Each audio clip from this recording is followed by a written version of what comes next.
How many of you have children or are enough of a child that you might have read J.K. Rowling's Harry Potter series? There are a few of you. In the Harry Potter series, the main, not protagonist, but antagonist in the whole series is one Lord Voldemort. He is such a nasty protagonist, such a horrible person, if you want to call him a person. So just scary, horrible, that no one dares speak his name. So it is he who cannot be named. Now, what are we talking about? We're talking here about something that a lot of people, including Hugo Chavez, have been talking about for quite a few years now. It's fourth generation asymmetric war. And whether we like it or not, whether we're prepared for it or not, or whether we want it or not, it's here, it's with us. We are dealing with it. We are engaged in a fourth generation asymmetric war. Now, what is war? War is the compulsion to accept the enemy's will. Compulsion. In the past, under the tradition of the Westphalian treaties and the so-called Peace of Westphalia, the idea was that war was between two nation states, or maybe an alliance of nation states against another alliance of nation states, but it was a nation state sort of thing. And furthermore, it was a military sort of thing. Flags flying, uniforms resplendent, crossing the sovereign borders of another country to take a province or a market or maybe the whole thing. But under current experience in the particularly the last 20 or so years, we found that that's becoming more and more obsolete, and what is more and more in vogue is the fourth generation asymmetric war. We do not want to admit, apparently, that we are engaged in such a war, and when we don't do that, we don't have to worry about, do we? But don't we? Yes, yes we do indeed. And the charge that Mr. Chavez gave to the officer corps in 2005 at the military academy in Caracas, when he charged every member of the officer corps in Venezuela to learn fourth generation asymmetric war and develop doctrine to deal with it. We are still stuck with Westphalia pretty much in our own thinking, and when we talk about defense, we talk about the uniformed forces crossing a sovereign border. But today, that's not happening. The last big confrontation of that nature, in Latin America anyway, took place when? Arturo? War of the Pacific, right? That was 100 years ago.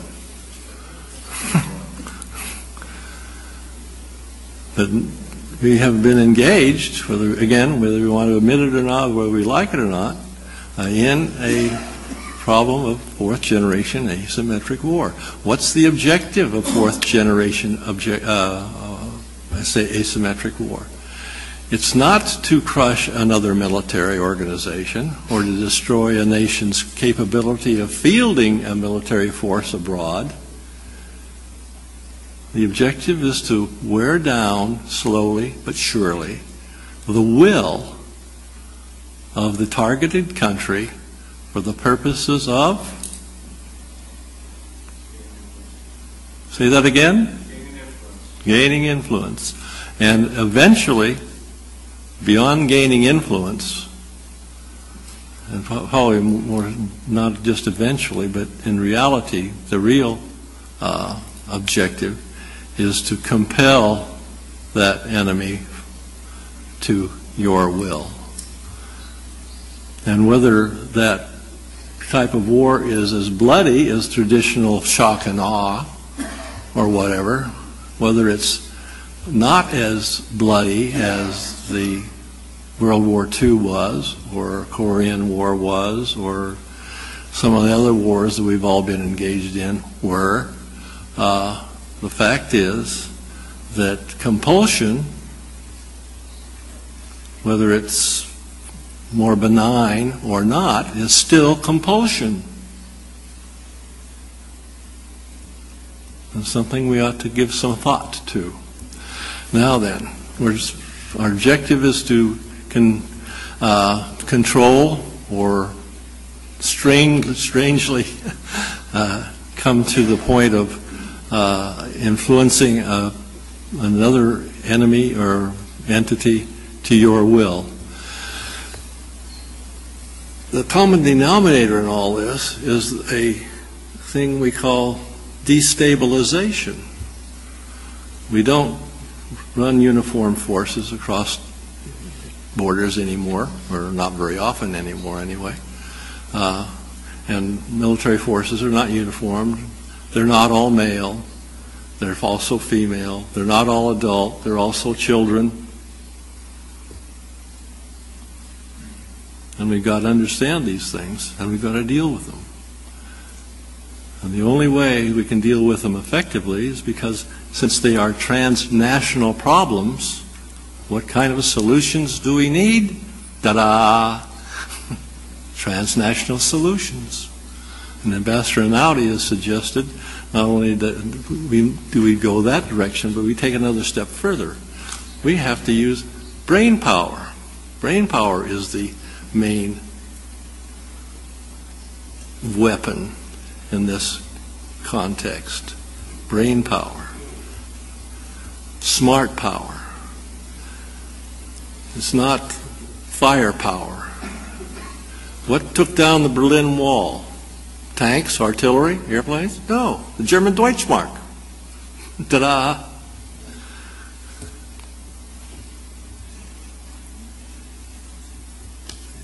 Destabilization can take many forms, and usually it's relatively benign.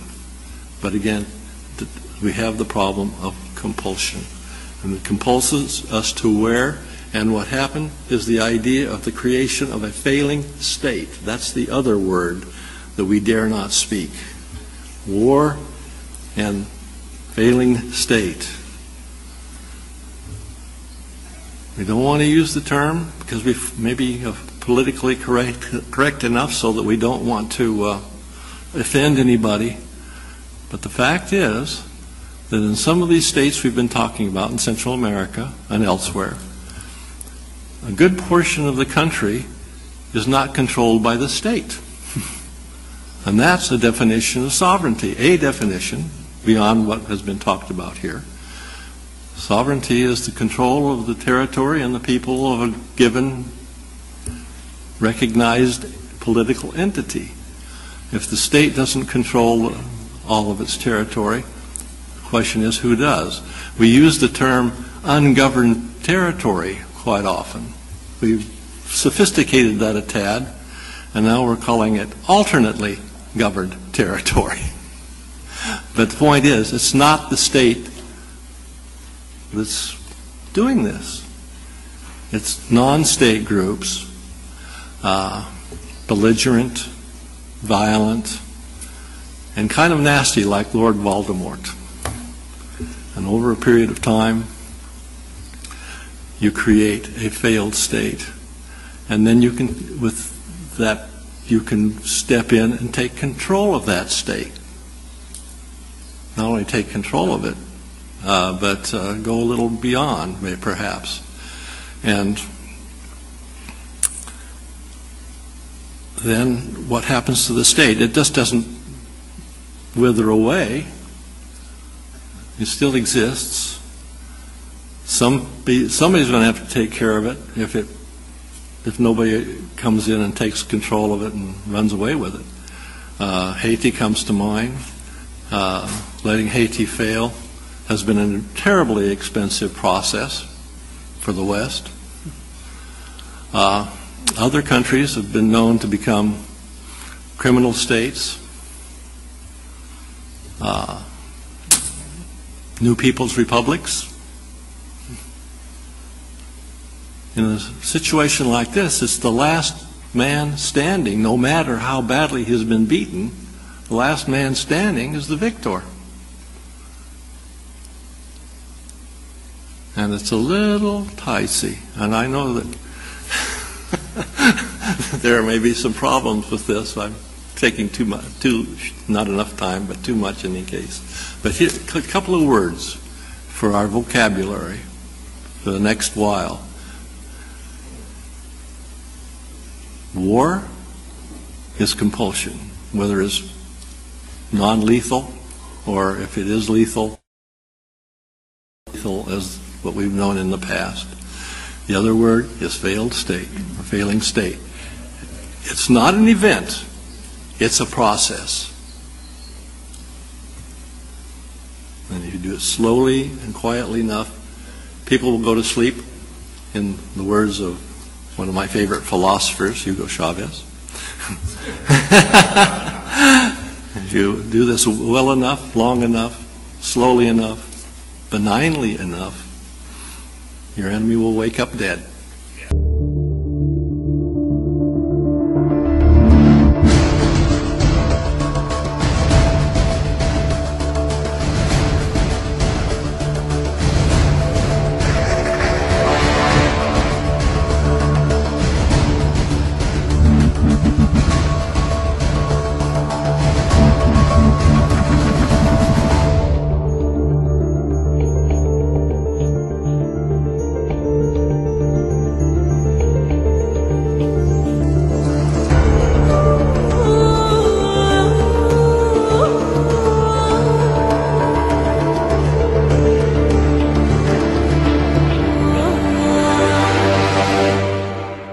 Thank you.